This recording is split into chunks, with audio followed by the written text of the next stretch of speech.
Welcome to Into the Night. I'm Nari, your guide on today's excursion down a twisted path. Be careful not to get lost. Be it dark or light, it's easy to lose your way. Are you ready? Then let's begin.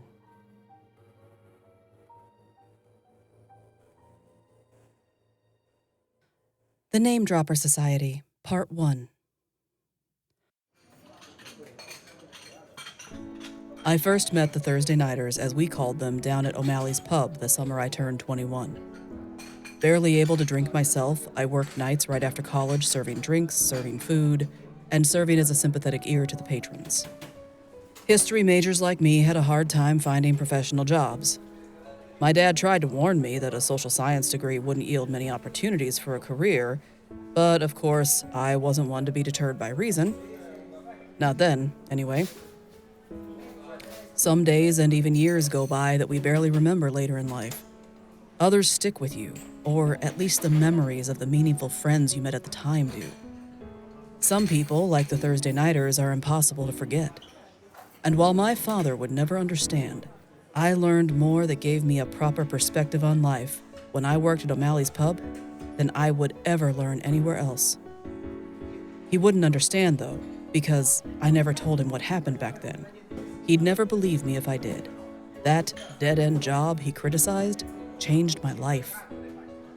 If a person wants to study human nature, a bar is a great laboratory to conduct observations. I learned subtle things like watching which direction a man or woman's feet pointed when they talked to someone. If a guy was into a girl, his feet would point toward her while they talk. If he wasn't interested, his feet would point away from her. I made some good money placing bets on couples with people who didn't know about the foot trick. A few of my less observant coworkers thought I was psychic because nearly every time I could tell who'd leave the bar with whom that night. The only exceptions were the ones too drunk to care after a while, as long as they left with someone. Beer goggles were real, and I'd shake my head in amazement at the pairings they created. Who knows how many children have resulted from beer goggles? I'm guessing we all know a few, if truth were told.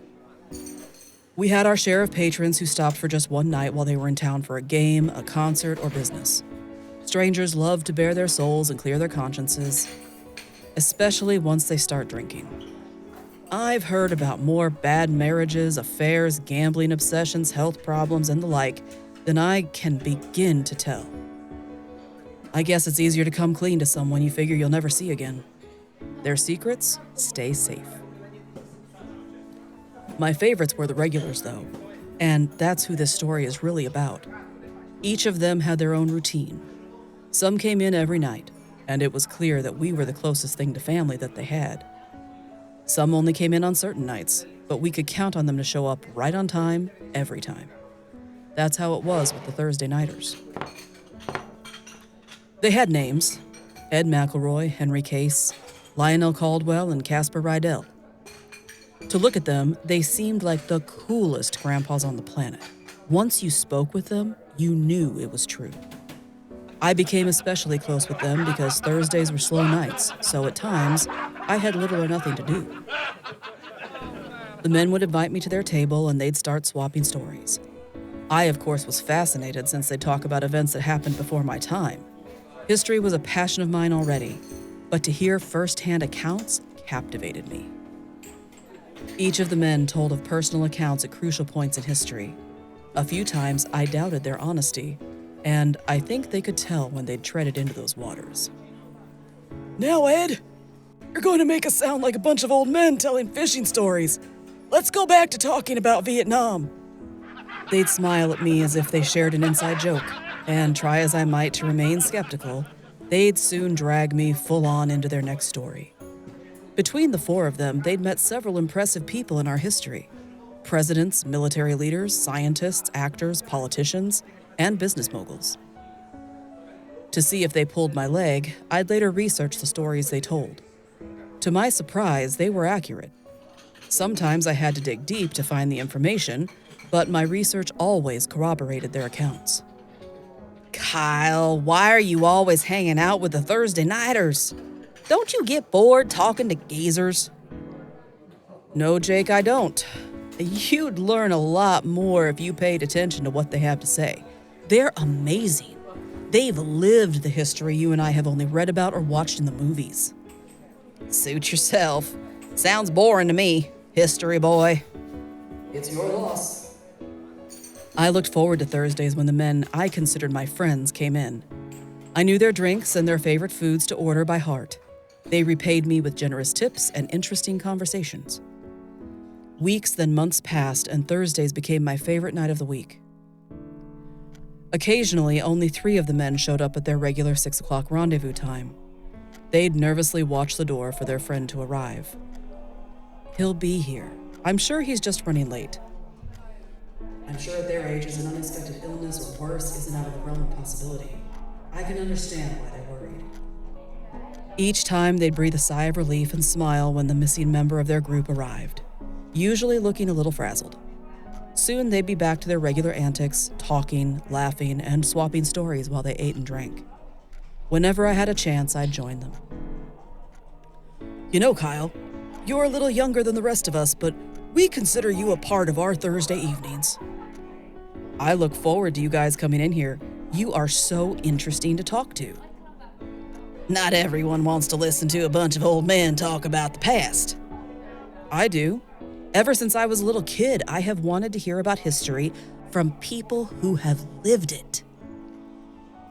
Maybe someday, Kyle, you'll be one of those men that shares what he's learned with young people. For now, thanks for putting up with us. Looks like you've got customers coming in, Kyle. When you get back here, I'll tell you about the time I was at the State of the Union address given by Richard Nixon. And I may have one to top Henry's story. It just might have something to do with Queen Elizabeth. Elizabeth I or Elizabeth II? I smiled and shook my head. They had a running joke about who was the oldest in the group. The men laughed and chattered away as I went about taking orders and refilling drinks. One night, they'd had a few more drinks than usual and became sentimental about friends they'd had in the past. They shared stories about longtime friends who'd passed away and the loves of their lives, who also no longer lived. A few tears came to their eyes, and I sat quietly in the booth, afraid any comment made by me would intrude on the importance of their emotions. Kyle, I hope we haven't been too depressing for you tonight. We got carried away talking about old times. Not at all. Thank you for including me and letting me hear about the people who've been important to you. You're a good kid. You remind us of when we were your age. You're smart, thoughtful, and know when you have to listen. Those are all good traits to have. Is there anything you'd like to know more about that we discussed tonight? I'd like to know more about that one guy, Hal. He sounded like a real character. Whatever happened to him? The men squirmed, but then Lionel grinned. Oh, he didn't make it out of the Revolution. Which revolution? The French. He and Ed were boys at the time. Me? Even at that somber and sentimental moment, they could still tease each other about being old.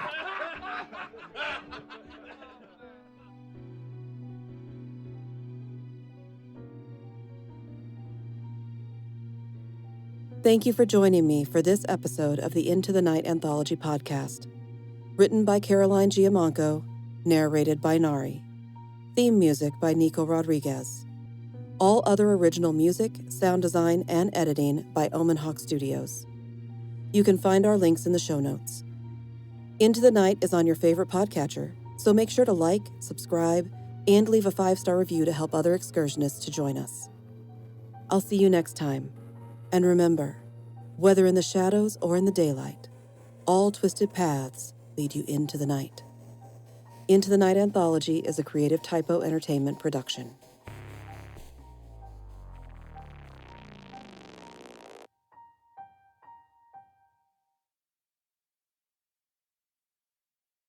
Hi, excursionists. I'm so glad you stayed. If you ever wonder what I'm working on when I'm not here, you can find my current and past projects at narinarrates.com. That's also where you can sign up to be a story in my library, where every story somehow finds its way back home.